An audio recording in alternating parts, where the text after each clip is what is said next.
ہم بات کریں گے اور ان سے پوچھیں گے. افضال صاحب ہیں جو کہ ہمارے غیر احمدی مسلمان بھائی ہیں, ایران سے ٹیلی فون کر رہے ہیں. ان سے پوچھتے ہیں کہ کیا کہنا چاہتے ہیں. جی جناب افضال صاحب, السلام علیکم. وعلیکم. جی افضال صاحب. سر یہ ہم نے ڈش لگائی تھی. جی جی افضال صاحب, جی فرمائیے.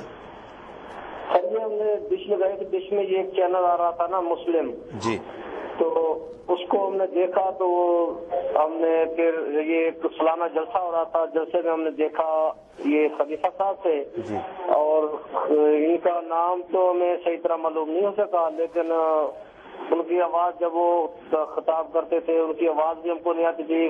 شاید آپ کا ترجمہ لگا تھا, وہ دوسری زبان اس کا ترجمہ کرتا تھا, اس کی آواز زیادہ تھی اور ان کی آواز ہم تک بالکل نہیں پہنچ رہی تھی. جی نہ ہم سمجھ پا رہے تھے نہ وہ کیا بول رہے ہیں. جی تو ہمارا اصل مسئلہ ایک تو یہ ہے کہ آپ کے وہ جو ترجمہ لگا رہا ہے اس کی آواز تھوڑی پلیز کم کریں. اچھا, ہم کو وہ خلیفہ صاحب جو ان کی آواز ہم تک پہنچے, بہتر, اس لیے کہ آپ ہماری رہنمائی ہو سکے.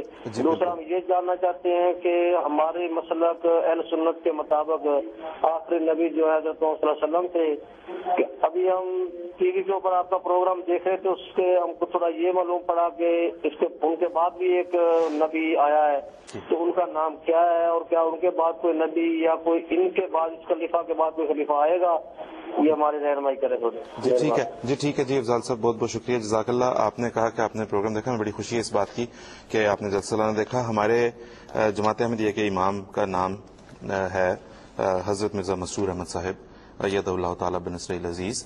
آپ غالباً عالمی بیعت کی بات کر رہے ہیں جس میں آپ کہہ رہے ہیں کہ ترجمے کی آواز زیادہ اونچی ہو جاتی تھی اور آپ تک آواز نہیں پہنچ سکی. لاکھوں کی تعداد میں اللہ کے فضل سے ہر سال احمدی جو جماعت میں شامل ہوتے ہیں وہ عالمی بیعت کا موقع ہوتا ہے جس میں کہ انہیں حضرت امیر المومنین ایدہ اللہ تعالیٰ کے ہاتھ پر بیعت کر کے جماعت احمدیہ میں شامل ہوتے ہیں. مختلف قومیتوں, مختلف زبانوں میں بولنے والے لوگ اس موقع پر شامل ہوتے ہیں, لہٰذا وہ تمام زبانوں میں اس بیعت کا ترجمہ ہوتا ہے تاکہ وہ پوری تفہیم کے ساتھ بیعت کے الفاظ کو سمجھ کے پھر بیعت کر کے جماعت احمدیہ میں داخل ہو سکیں. نصیر انجم صاحب, آپ سے میں درخواست کروں گا کہ جو باقی کا سوال ان کا ہے جس پہ وہ یہ کہہ رہے ہیں کہ کیا آپ لوگ یہ مانتے ہیں, کہہ رہے ہیں کہ پروگرام ابھی دیکھ رہے تھے کہ رسول کریم صلی اللہ علیہ وسلم کے بعد بھی کوئی نبی آئے ہیں. جی جی جی جی بات یہ ہے کہ ایک چیز ہے جو غلط العوام پھیلائی گئی ہے غلط العام کر کے, اور اس پہ اتنا انگیخت کیا جاتا ہے کہ اس مسئلے کو بنیاد بنا کر احمدیوں کے خلاف فضا قائم کی جاتی ہے. اور وہ یہ ہے کہ نبی پاک صلی اللہ علیہ وسلم آخری نبی ہیں اور آپ کے بعد کوئی نبی نہیں آ سکتا.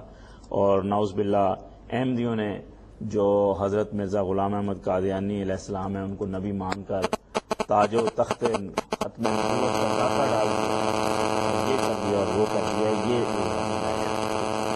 جو بات قرآن اور حدیث سے ہمیں بڑی وضاحت کے ساتھ ملتی ہے وہ یہ ہے کہ نبی پاک صلی اللہ علیہ وسلم خاتم النبیین ہیں. قرآن مجید میں آپ کو یہ خطاب دیا گیا ہے اور ہمارا اس پر پورا ایمان, پورا یقین ہے.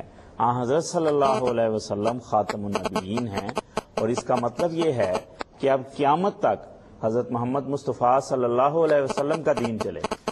اب قیامت تک آپ کا کلمہ لا الہ الا اللہ محمد رسول اللہ چلے گا.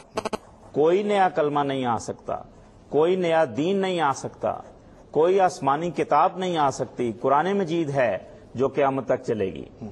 تو اس کے علاوہ یہ بات ہے, خود قرآن مجید میں اور حدیث میں نبی کریم صلی اللہ علیہ وسلم نے یہ خبر دی تھی, جیسا کہ میں نے پہلے بھی عرض کیا, کہ جب میری امت بگڑ جائے گی, اس میں فرقہ بندی آ جائے گی, تو پھر اس امت کی اصلاح کے لیے اور اسلام کو ساری دنیا میں غالب کرنے کے لیے ایک خادم اسلام نبی آئے گا, خادم قرآن نبی آئے گا, جس کو ہم امتی نبی کہتے ہیں, کہ وہ محمد مصطفیٰ صلی اللہ علیہ وسلم کا امتی بھی ہوگا اور نبوت کا مقام بھی حاصل کرے گا. تو یہ اللہ تعالیٰ نے اس زمانے میں حضرت مرزا غلام احمد قادیانی, جو قادیان انڈیا کا ایک گاؤں تھا, وہاں ہے آج بھی، وہاں آپ پیدا ہوئے اور خدا تعالیٰ نے آپ کو اس مقام پر فائز کیا. آپ امام مہدی تھے، مسیح موعود تھے اور امتی نبی، جو نبی پاک صلی اللہ علیہ وسلم نے آپ کے لیے مقام پیش کیا تھا، اپنی حدیث میں بیان کیا تھا، اس پر خدا تعالیٰ نے آپ کو فائز کیا. میں مختصر بات کرتے ہوئے صرف ایک حدیث پیش کر دیتا ہوں کہ نبی پاک صلی اللہ علیہ وسلم نے فرمایا کہ لیسا بینی و بینہ نبی. یہ مشہور حدیث ہے، حدیثوں کی کتابوں میں موجود ہے، حوالہ اس کا موجود ہے کہ نبی پاک صلی اللہ علیہ وسلم فرما رہے ہیں کہ میرے اور اس کے درمیان کوئی نبی نہیں. بالکل. تو بات کتنی واضح ہو گئی کہ محمد صلی اللہ علیہ وسلم کے بعد نبی آ سکتا ہے، امام مہدی جس نے بن کر آنا ہے اس نے، اور اس کے درمیان کوئی نبی نہیں ہے. جی. اچھا، پھر یہ بات کہ ایک طرف نبی پاک صلی اللہ علیہ وسلم کے متعلق ہم یہ بھی حدیث پڑھتے ہیں، آپ نے فرمایا انا خاتم النبیین لا نبی بعدی. جی. اور اس کو پیش بھی بڑا کیا جاتا ہے کہ میں خاتم النبیین ہوں، میرے بعد کوئی نبی نہیں. ایک حدیث ابھی میں نے پڑھی، نبی پاک صلی اللہ علیہ وسلم فرماتے ہیں میرے اور اس کے درمیان کوئی نبی نہیں. تو آصف صاحب، ہم نے نبی پاک صلی اللہ علیہ وسلم کی سب حدیث کو ماننا ہے، سب باتوں کو ماننا ہے.